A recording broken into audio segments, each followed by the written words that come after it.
Bonjour à tous, on se retrouve pour parler d'un nouvel animé de cette saison printanière.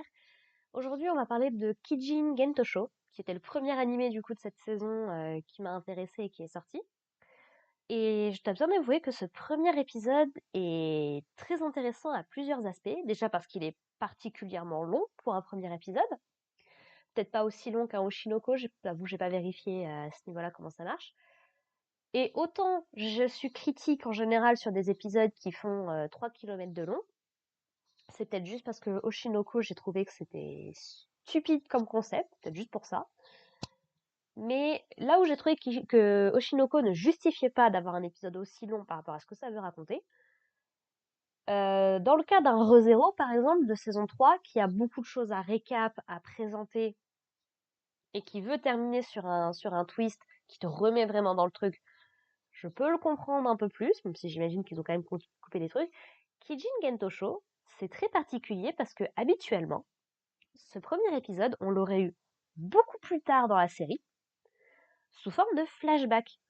Puisque le premier truc à savoir avec Kijin Gentosho, c'est que ce qu'on va voir dans cet épisode 1 n'est pas représentatif de ce que va être le reste de la série. Personnellement, je ne le savais pas. J'ai vu ce premier épisode, j'ai vu les trailers, j'étais là, waouh, ça a l'air d'être vachement intéressant et tout. Mais en fait, non. Ce qu'on voit dans ce premier épisode n'est que la base. Tout le reste de la série va être, a priori, pour ce que j'en sais, dans un style très différent. Grosso modo, qu'est-ce qu'on découvre dans ce premier épisode? C'est que on suit un jeune garçon qui s'appelle Jinta, qui a une petite sœur qui est un petit peu maltraitée, principalement par son père. Et du coup, les deux décident de se barrer, concrètement, pour sauver leur peau presque. Et ils vont être recueillis par j'ai pas envie de dire un vieil homme, mais un homme assez mature, je dirais 30, quarantaine, quelque chose comme ça, qui est visiblement un samouraï, et qui va les inviter dans son village, qui est protégé par une Miko, et lui-même est le gardien, on va dire, de cette Miko, c'est-à-dire que s'il doit lui arriver le moindre truc, c'est lui qui est censé la protéger et empêcher qu'il se passe des mauvaises choses autour du village. Ce couple a une jeune fille qui s'appelle Shirayuki, et donc qui va un petit peu prendre sous son aile ces deux pauvres petits, ces deux pauvres petits enfants. Et en gros, donc, il va y avoir une relation amoureuse qui va se lier entre Shirayuki et Jinta au fur et à mesure du temps qui passe. Et Suzune va développer des sentiments de jalousie à l'encontre de ça. Jusqu'au jour où le temps passe, donc les parents de Shirayuki sont décédés, Miko comme gardien, et donc elle a décidé de prendre pour elle le rôle qui aurait dû être celui de sa mère et qui du coup, c'est pas précisé concrètement si c'est un rôle héréditaire, si c'est elle qui a vraiment décidé de prendre ce rôle-là, ou si c'est plus les gens autour qui lui ont dit bon bah c'est toi maintenant qui vas prendre ce rôle-là, c'est pas exactement précisé. Et du coup donc elle devient la nouvelle Miko, et Jinta devient son nouveau gardien. Et alors que eux sont devenus adultes, Suzune, elle, reste une toute petite fille. Ça m'avait assez intriguée dans les trailers, justement.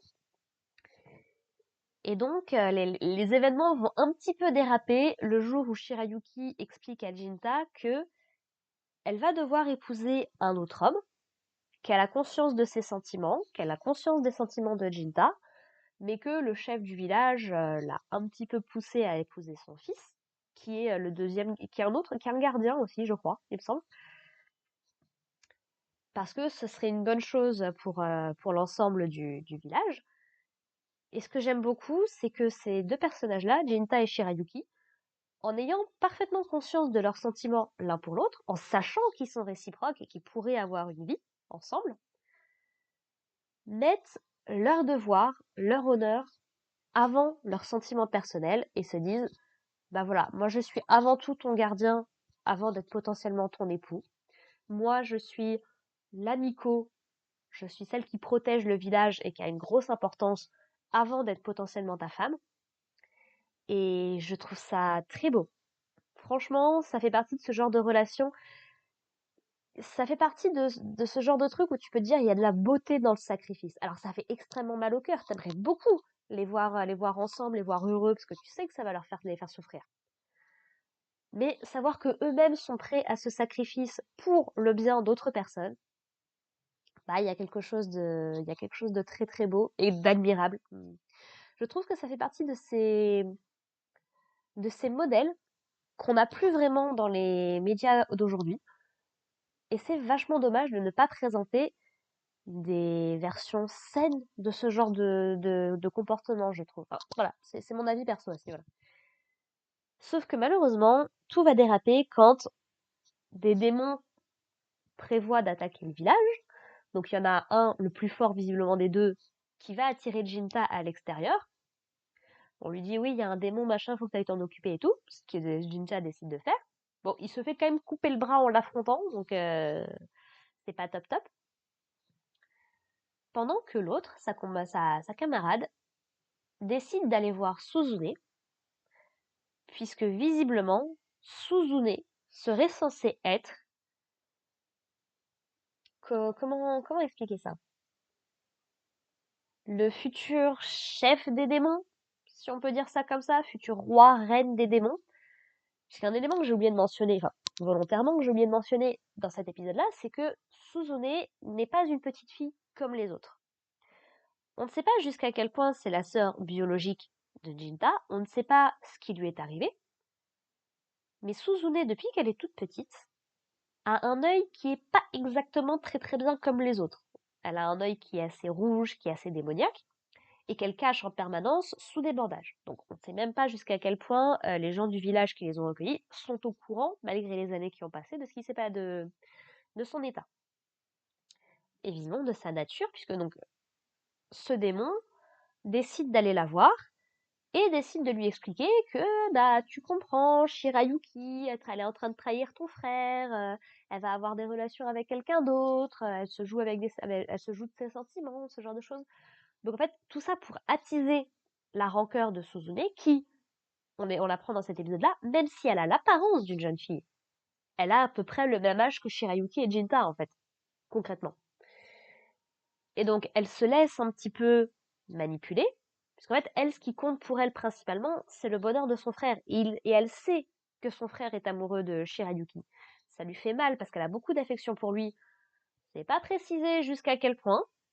C'est pas précisé jusqu'à quel point cette affection s'étend. Mais voilà, donc elle a la haine contre Shirayuki puisqu'elle la surprend, notamment avec le gars qu'elle est censée épouser, qui essaye un petit peu de lui forcer la main, mais parce qu'il attend une réponse, il attend qu'il la rejette en fait, parce qu'il est au courant des sentiments de Shirayuki et de Jinta l'un pour l'autre. Et bon, bah lui, ok, il aimerait bien avoir une relation, mais il veut pas que ce soit au détriment du bonheur de l'un comme de l'autre, même s'il s'entend pas forcément très bien avec Jinta. Et du coup, donc Suzune va les surprendre, n'a absolument pas mis au courant de l'accord en fait entre Shirayuki et Jinta par rapport à cette situation-là. Donc est persuadée que Shirayuki est en train de trahir son frère. Et en fait, elle va plus ou moins imploser, péter les plombs, concrètement, et va gagner une forme beaucoup plus mature, concrètement, et va attaquer le village, va attaquer le gardien, va attaquer Shirayuki. Et alors que Jinta, du coup, arrive pour essayer de comprendre un petit peu la situation, pour comprendre ce qui se passe, et alors que Shirayuki se jette un petit peu dans ses bras en espérant sa protection et autres, elle va littéralement se faire décapiter par Suzune. Et on a Jinta qui a le corps sans vie décapité de Shirayuki dans ses bras. Et bah forcément, il est pas très très content en fait de ce que sa sœur a fait, quoi, parce que bah elle est pas au courant de tous les éléments, de un. Et puis bah c'est pas ce qu'il voulait en fait. Mais Suzune, elle n'arrive pas à le comprendre. C'est pour elle, elle a fait ce qu'il fallait, ils peuvent reprendre leur vie normale, il n'y a pas de problème. Et elle se sent complètement trahie par son frère en fait. Et j'ai beaucoup de mal avec le personnage de Suzune, hein, soyons très honnêtes. Je suis pas convaincue que je vais être de son côté dans cette série pour le coup. Je comprends que c'est très très triste ce qui lui arrive, mais ouais, dans le genre comportement toxique, on est là quand même, hein. Et du coup, donc, bah, elle décide de se sauver plus ou moins, de partir pour le moment, puisque donc, a priori, son avènement, du coup, en tant que chef des démons, n'est censé intervenir que dans 170 ans, je crois, quelque chose comme ça. Et du coup, donc, ce qu'on comprend de la fin de ce premier épisode, c'est que Jinta va plus ou moins passer les 170 prochaines années, c'est en tout cas ce que j'en ai compris, à arpenter un petit peu le Japon, à essayer d'en apprendre plus sur le maniement de l'épée, puisqu'en fait il récupère à la fin de l'épisode une épée assez sacrée qui était gardée principalement par Shirayuki et par toutes les Nico avant elle, qui a l'air d'être assez importante et tout, et bah va essayer visiblement d'empêcher l'avènement de sa sœur d'ici presque 2 siècles, quoi. Et c'est là qu'arrive un peu le plot twist que j'avais pas du tout vu venir avec la série, parce que je pensais que toute la série allait se passer dans cette époque-là, dans ce contexte-là. Mais non, non. Visiblement, on va suivre le reste de la série à une époque beaucoup plus moderne, beaucoup plus actuelle par rapport à nous, sans avoir trop de détails encore. L'épisode se termine juste sur une jeune fille qui travaille au temple, visiblement, et qui explique bah, qu'elle a rencontré un jeune homme qui lui parle de son histoire. Sans savoir si c'est Jinta, si c'est quelqu'un d'autre, si c'est... Voilà. Donc un épisode assez surprenant dans sa construction, puisqu'encore une fois c'est quelque chose que je me serais attendu à voir beaucoup plus tard dans la série sous forme de flashback, en plusieurs épisodes. Donc la question se pose jusqu'à quel point il peut y avoir tromperie sur la marchandise, parce que à moins que j'ai loupé un événement, les trailers se focalisaient uniquement sur ce premier épisode, ce qui est bien du coup parce qu'on ne sait pas vraiment ce qui va se passer par la suite. Mais du coup, je peux comprendre qu'il y ait des gens qui soient un peu plus en mode ouais, je suis pas convaincue, va falloir un peu plus que ça, quoi. Donc voilà, on verra comment se passe le reste de la série. Je suis quand même très intriguée par le concept, que ce soit par Suzune, que ce soit par Jinta et autres.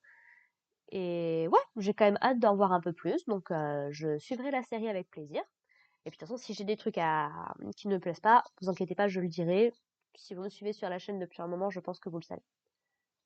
Voilà, voilà. Sur ce, bah écoutez, merci de m'avoir écouté. Si vous avez des informations sur le média d'origine, je crois que à la base c'est un bouquin, mais qu'il y a une version en manga, et qu'apparemment cet animé n'adapte pas forcément le manga, mais plutôt le bouquin. N'hésitez pas à me dire si vous avez plus d'informations là-dessus. S'il vous plaît, sans spoiler au niveau de l'histoire, parce que c'est toujours intéressant de découvrir une histoire par soi-même. Et puis bah voilà, si ça vous intéresse de me suivre, bah, ce sera avec grand plaisir. Et puis bah moi je vous propose qu'on se retrouve la semaine prochaine pour parler d'épisode 2. Allez, portez-vous bien les gens. Bye.